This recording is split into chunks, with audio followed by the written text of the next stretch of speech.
नमस्कार, विंध्या टाइम्स में आपका स्वागत है। इस वक्त की एक बड़ी खबर, मध्य प्रदेश के लिए बहुत महत्वपूर्ण खबर है। पंचायत चुनावों का ऐलान कर दिया गया था। निर्वाचन आयोग ने बाकायदे प्रेस कॉन्फ्रेंस कर तमाम ऐलान किए थे। 3 चरणों में पंचायत चुनाव।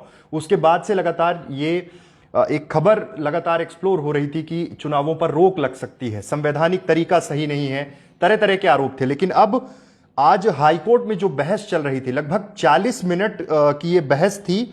और 40 मिनट जो ये बहस चली, जिसमें विवेक तनखा उस निर्वाचन की जो प्रक्रिया है, जिस तरह से आरक्षण हुआ है, जिस तरह से चुनाव की डेट्स अनाउंस हुई, उन सब चीजों को लेकर रोक लगाने की बात कर रहे थे। और उन्होंने साफ तौर पे कहा कि अब वो सुप्रीम कोर्ट जाएंगे। लेकिन इससे पहले पंचायत चुनाव की प्रक्रिया पर हाईकोर्ट ने रोक लगाने से इनकार कर दिया है। आज बहुत उम्मीद थी कि स्टे मिल जाएगा, चुनावों पर रोक लग जाएगी। लेकिन जिस तरह की प्रशासनिक तैयारियां पिछले दिनों से चल रही थी, उससे एक चीज साफ थी कि शायद अब कोर्ट का रुख क्या होगा, सब यही देख रहे थे। और अब जब ये परिस्थितियां एकदम साफ हो चुकी हैं, क्योंकि हाईकोर्ट ने जब ये कह दिया, 40 मिनट ये बहस चली जिसमें विवेक तनखा पक्ष रख रहे थे कि ये गलत तरीके से जो पूरी प्रक्रिया है, इस पर रोक लगनी चाहिए, और कोर्ट के सामने जो दलील दे रहे थे, उसके बाद कोर्ट ने यह साफ कर दिया कि चुनाव नहीं रुकेंगे, यानी कि चुनाव जो निर्धारित कर दिए गए हैं वो चुनाव होंगे। लेकिन अब बड़ा मसला यह है कि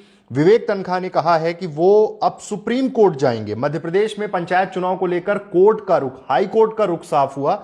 हाई कोर्ट ने यह क्लियर किया कि चुनाव किसी भी कीमत पर नहीं टाले जा सकते हैं, चुनाव नहीं कैंसिल होंगे। प्रक्रिया कोई सीधे तौर पर, अब अगर हाईकोर्ट इस पर रोक नहीं दे रहा, स्टे नहीं दे रहा, मतलब कि हाईकोर्ट सेटिस्फाइड है कि ये चीजें सही तरीके से हो रही। लेकिन अब जो लोग इसके अगेंस्ट में फाइल कर रहे थे, रिट पिटीशन दायर हो रही थी तमाम जगह पर, चाहे जबलपुर हो, चाहे ग्वालियर खंडपीठ में, इंदौर, हर जगह थी, सबको क्लब करने की बात हुई। आज जब कोर्ट रूम में सुनवाई हो रही थी, विवेक तनखा ये पक्ष रख रहे थे। उसके बाद जब ये कोर्ट ने कहा कि चुनावों पर रोक नहीं लगाई जा सकती, तब यह निर्धारित किया गया है। विवेक तनखा ने यह कहा है कि अब वो सुप्रीम कोर्ट जाएंगे। मतलब साफ है, सुप्रीम कोर्ट कब जाएंगे, क्या प्रक्रिया होगी, कैसे तमाम चीजें हो पाएंगी। लेकिन फिलहाल हाई कोर्ट ने साफ कर दिया है कि पंचायत चुनाव जो पूरा कार्यक्रम जारी कर दिया गया है, 3 चरणों का आरक्षण व्यवस्था जो पुरानी लागू कर दी गई है, तमाम चीजें हैं, उस पर